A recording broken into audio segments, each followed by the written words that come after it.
ನಮಸ್ಕಾರ. ನಮ್ಮ ಸುತ್ತಮುತ್ತಲಿರೋ ಪ್ಲಾಸ್ಟಿಕ್, ನಾವು ಬಡಿಸೋ ಅಡುಗೆ ಅನಿಲ, ಗಾಡಿ ಓಡಿಸೋ ಪೆಟ್ರೋಲ್ ಇವೆಲ್ಲದರ ಹಿಂದಿರೋ ರಹಸ್ಯ ಏನು ಗೊತ್ತಾ?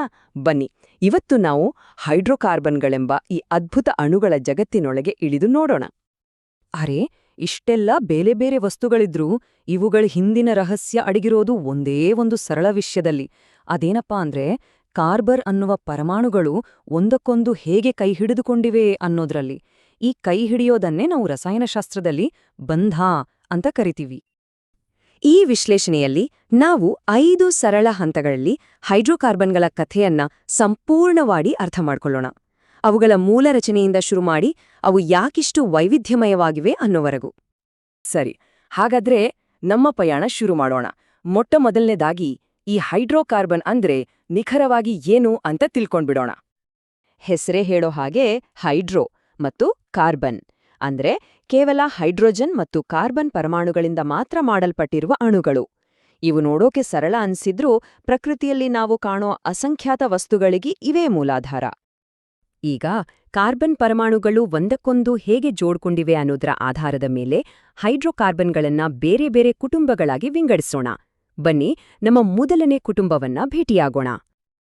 ಹೈಡ್ರೋಕಾರ್ಬನ್ಗಳ ಇಡೀ ಜಗತ್ತನ್ನೇ 2 ದೊಡ್ಡ ಗುಂಪುಗಳಾಗಿ ವಿಂಗಡಿಸಬಹುದು: ಪರ್ಯಾಪ್ತ ಮತ್ತು ಅಪರ್ಯಾಪ್ತ.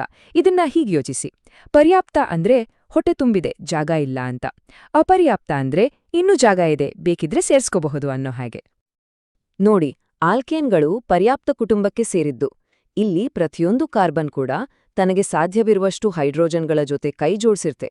ಅಲ್ಲಿ ಬೇರೆ ಯಾವುದಕ್ಕೂ ಜಾಗವೇ ಇರೋದಿಲ್ಲ. ಇದೇ ಕಾರಣಕ್ಕೆ ಇವು ತುಂಬಾ ಸ್ಥಿರವಾಗಿರ್ತವೆ.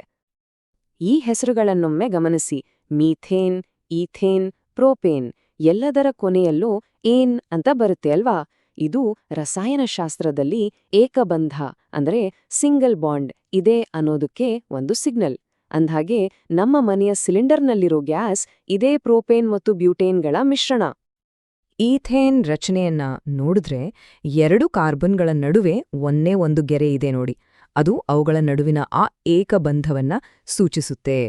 ಅಂದ್ರೆ 2 ಕಾರ್ಬನ್ಗಳು ಒಂದೊಂದು ಕೈಯನ್ನ ಹಿಡ್ಕೊಂಡಿವೆ ಅಷ್ಟೇ. ಈಗ ಹೈಡ್ರೋಕಾರ್ಬನ್ಗಳ ಇನ್ನೊಂದು ಕುಟುಂಬದ ಕಡೆ ಹೋಗೋಣ. ಇಲ್ಲಿ ಕಾರ್ಬನ್ ಪರಮಾಣುಗಳ ಹೊಟ್ಟೆ ಪೂರ್ತಿ ತುಂಬಿಲ್ಲ, ಅಂದ್ರೆ ಅವು ಹೈಡ್ರೋಜನ್ನಿಂದ ಸಂಪೂರ್ಣವಾಗಿ ಸ್ಯಾಚುರೇಟ್ ಆಗಿಲ್ಲ. ಇದೇ ನೋಡಿ ಮುಖ್ಯವಾದ ವ್ಯತ್ಯಾಸ. ಈ ಅಣುಗಳಲ್ಲಿ ಕಾರ್ಬನ್ಗಳು ತಮ್ಮ ನಡುವೆಯೇ ಇನ್ನಷ್ಟು ಬಲವಾದ, ಸಂಕೀರ್ಣವಾದ ಬಂಧಗಳನ್ನ ರೂಪಿಸಿಕೊಳ್ತವೆ. ಈ ಖಾಲಿ ಜಾಗ ಇರೋದ್ರಿಂದಲೇ ಇವು ಆಲ್ಕೇನ್ಗಳಿಗಿಂತ ಹೆಚ್ಚು ಕ್ರಿಯಾಶೀಲವಾಗಿರ್ತವೆ.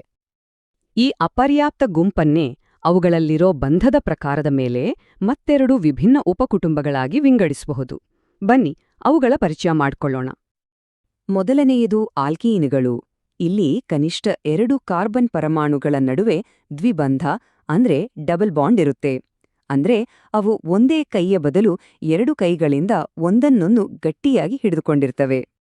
ಮತ್ತೊಮ್ಮೆ ಹೆಸರಿನ ಕೊನೆಯ ಭಾಗವನ್ನ ಗಮನಿಸಿ: ಈನ್, ಈಥೀನ್, ಪ್ರೊಪೀನ್.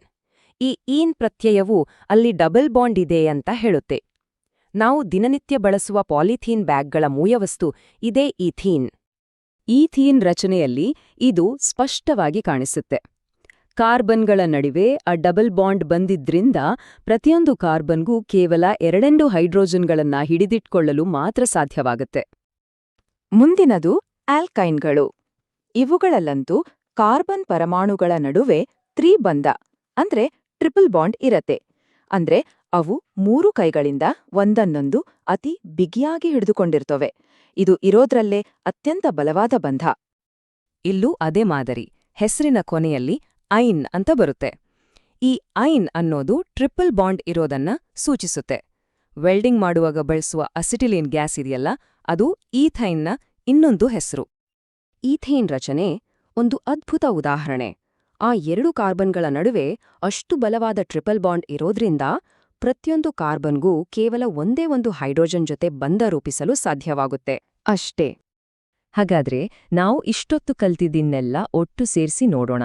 ಈ ಸಿಂಗಲ್, ಡಬಲ್, ಟ್ರಿಪಲ್ ಬಾಂಡ್ ಅನ್ನೋ ಈ ಸರಳ ವ್ಯತ್ಯಾಸ ನಮ್ಮ ಜಗತ್ತಿಗೆ ಯಾಕಿಷ್ಟು ಮುಖ್ಯ ಅನ್ನೋದನ್ನ ಅರ್ಥ ಮಾಡ್ಕೊಳ್ಳೋಣ. ಇಲ್ಲಿನ ಪ್ರಮುಖ ಸಾರಾಂಶ ಇಷ್ಟೇ ನೋಡಿ: ಕಾರ್ಬನ್ ಪರಮಾಣುಗಳ ನಡುವಿನ ಬಂಧಗಳ ಸಂಖ್ಯೆ ಅದು ಒಂದೇ ಎರಡೇ ಅಥವಾ ಮೂರೇ ಇರ್ಲಿ, ಅದೇ ಆ ಹೈಡ್ರೋಕಾರ್ಬನ್ನ ಸಂಪೂರ್ಣ ಗುಣಲಕ್ಷಣಗಳನ್ನ, ಅದರ ಸ್ಥಿರತೆಯನ್ನ, ಅದರ ಕ್ರಿಯಾಶೀಲತೆಯನ್ನ ನಿರ್ಧರಿಸ್ಬಿಡುತ್ತೆ. ಯೋಚಿಸಿ ನೋಡಿ, ನಾವು ಬಳಸೋ ಕಾರಿನ ಇಂಧನದಿಂದ ಹಿಡಿದು ನಾವು ಕುಡಿಯೋ ನೀರಿನ ಬಾಟಿಲಿಯ ಪ್ಲಾಸ್ಟಿಕ್ವರೆಗೆ ಪ್ರತಿಯೊಂದರ ಮೂಲವೂ ಇರೋದು ಈ ಬಂಧಗಳ ಆಯ್ಕೆಯಲ್ಲೇ. ಎಷ್ಟು ಅದ್ಭುತ ಅಲ್ವಾ? ಇದು ನಮ್ಮನ್ನು ಒಂದು ಅಂತಿಮ ಪ್ರಶ್ನೆಗೆ ತಂದು ನಿಲ್ಲಿಸುತ್ತೆ. ಇಂತಹ ಒಂದೇ ಒಂದು ಸರಳ ನಿಯಮ ಅಂದ್ರೆ ಬಂಧಗಳ ಸಂಖ್ಯೆ ನಮ್ಮ ಸುತ್ತಲಿರೋ ಲಕ್ಷಾಂತರ ಸಾವಯವ ವಸ್ತುಗಳ ಇಷ್ಟೊಂದು ವೈವಿಧ್ಯಮಯ ಮತ್ತು ಸಂಕೀರ್ಣ ಜಗತ್ತನ್ನ ಸೃಷ್ಟಿ ಮಾಡೋಕೆ ಹೇಗೆ ಸಾಧ್ಯ? ಇದರ ಬಗ್ಗೆ ಯೋಚಿಸಿ.